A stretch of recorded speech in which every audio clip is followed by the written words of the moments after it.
Good afternoon, good morning, good evening. How have the mighty fallen? This is a sad story of Zimbabwe's former blue-eyed minister, Walter Mzembi.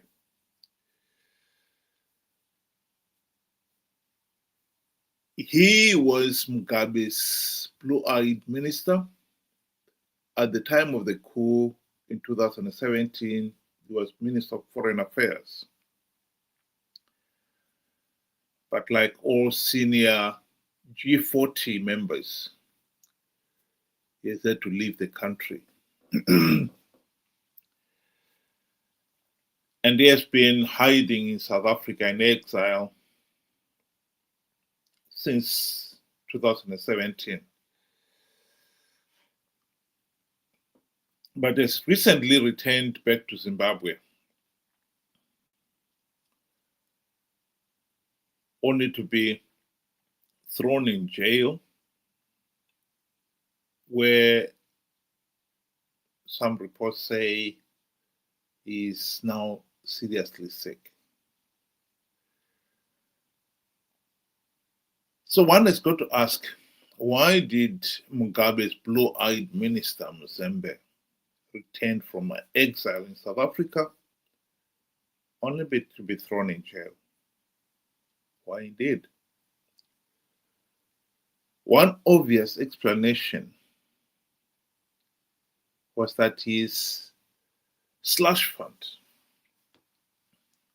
from the looting years was empty.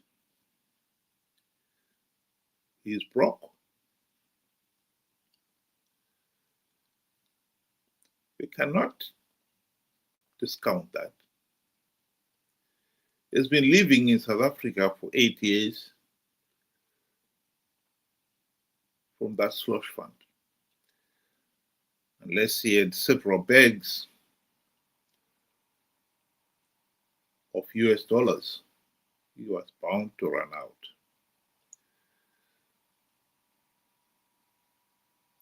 Others, yes, Kasukuwere, Grace Mugabe, and so forth, they still have a good ladder and they're able to live in luxury outside Zimbabwe, but not everybody.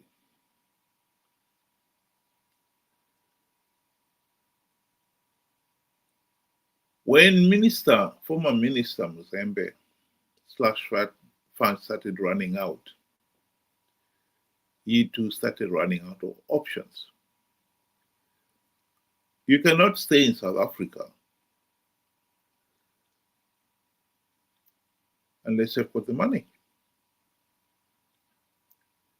And if your stolen loot is running out, you would have faced the same options that many Zimbabweans have faced. Go out there and find whatever job you can just to survive. But no doubt, Minister Mzembi would have been aware of the plight of Zimbabweans in South Africa. He would have seen on social media videos such as this. If you know yourself that you're not South African, please stand up. Please stand up. Please don't try us. Stand up right now. Stand up. Sister, are you South African? Are you South African? Because we are going to check everybody. Check them. Confirm. Please, if you're not South African, come with me. Come. Come with me. Come. Sister, go for the check. Come.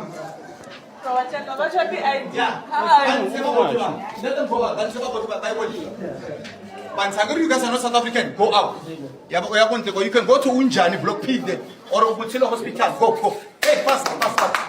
Because Zimbabwe, you run fast when going to the border. Hurry.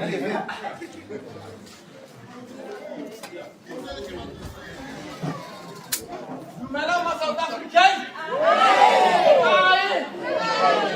If you know yourself what you do around South Africa, please stand up. ML. If you know yourself that you are not South African, all these nurses and doctors, they are here for South Africans. South Africa. Please stand up. Don't try us. What's that? You run past the border again.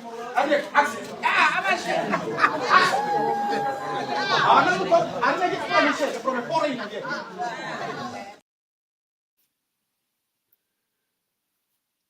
Well, no doubt the blue-eyed boy, Mugabe's blue-eyed minister, did not want to find himself having to find some of these jobs that many Zimbabweans have been forced to take up as a shop assistant or a chauffeur, driving the boss and his family around, or worse. Much less to find himself being humiliated, as we saw happened in that video clip.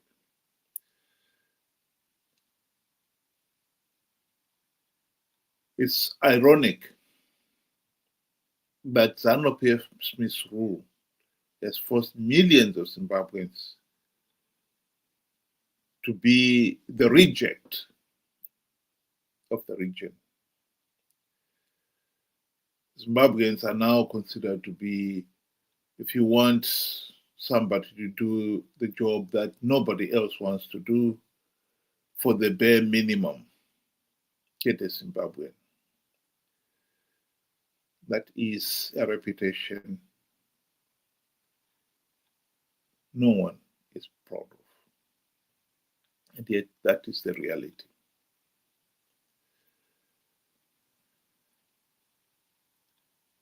So many questions have been asked. Who lured Mzembi to come back to Zimbabwe? And the blaming game has been going on between Mliswa and Kasukuwere.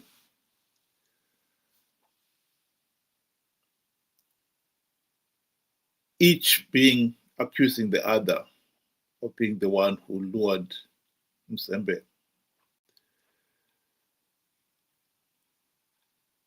There is no doubt that Mzembi was behind Kasukuwere's candidature as one of the contestants in the 2023 elections. He was pushing it hard. He saw it as his ticket to return back home. And so when the whole thing fizzled out, I bet you he was even more disappointed than anybody else in the so-called Kasukuwere camp.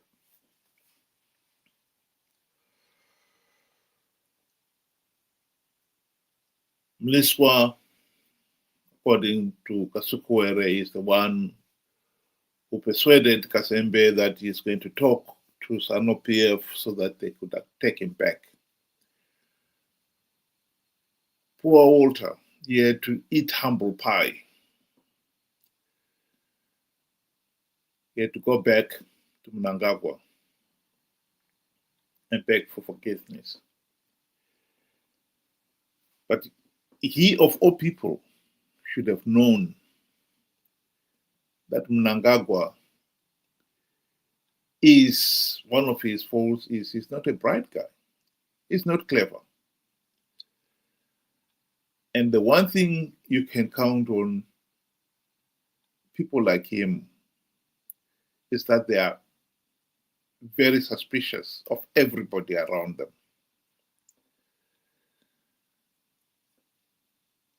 And they've got, if you're a tyrant like Mnangagwa, his instinct is to eliminate those he considers a threat. And hence the reason why so many of the G40 leaders thought it wise to leave the country as soon as they could, soon after the 2017 military coup. I believe, as much as Mliswa may have tried to persuade him, he didn't need much persuasion. Walter Mzembi was broke. He could not continue living in exile. And so he came back home.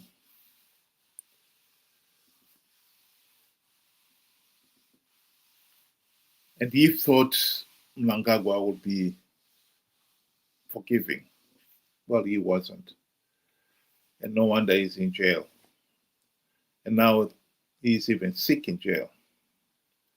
So the question one is going to ask is whether Mnangagwa is going to finally release him now that he's a broken man. He's not much of a threat. Or is he going to keep him there so that he leaves jail in the coffin?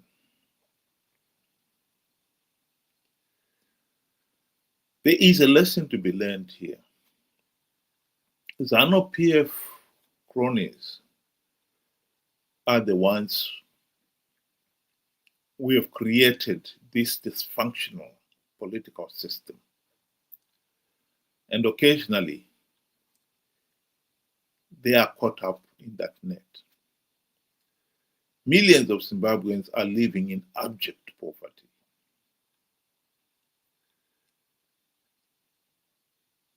And the millions who have sought refuge, left the country as refugees to South Africa, Botswana, many other countries in the region and beyond, have left because Zimbabwe is a dysfunctional state. Corruption has been rampant ever since Mugabe's days. And people like Walter Mzembi were part of it. And now, as he languishes in jail,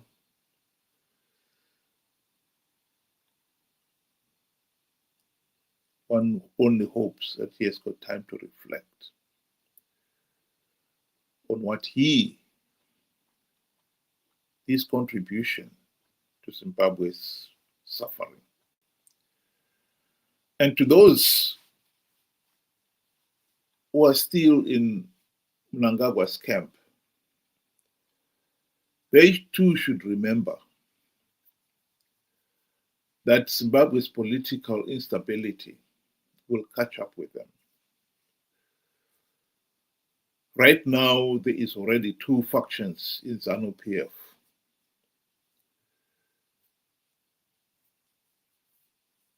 While the 2017 caught Walter Mzembi and the other G40s on the hope it could easily happen to others who are now in the so-called Mnangagwa camp. Zimbabwe is a failed state. The country is sinking deeper and deeper into economic chaos and political instability. Yes, some of those close to Mnangagwa would think, well, I have also got myself a few suitcases full of cash, so I can run away. But trust me, Walter Mzembi and some of his colleagues in G40 were lucky that it was Mnangagwa, another ZANU-PF faction, that took over power in 2017. Had it been a truly democratic change of government, Walter Mzembi and the others would not have had the chance to live off their ill-got loot. They would have been asked to return it. And rightly so too.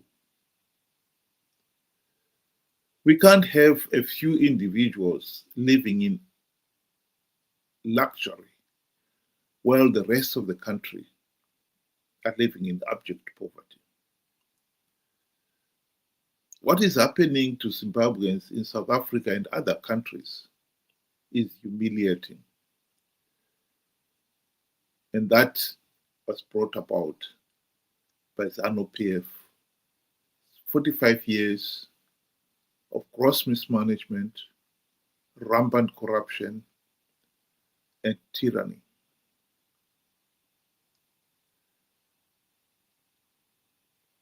It will end. And for Walter Mzembi, yes, it has ended. He is a broken man. There can be no doubt about it. Whether or not Mnangagwa lets him out of jail now, or he leaves that jail in a coffin, it's a matter of indifference.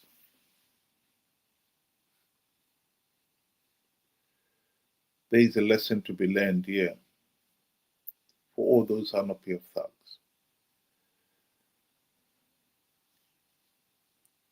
Whatever you're enjoying now, you'll be making a big mistake to think that it will last forever. It will not. Think about it.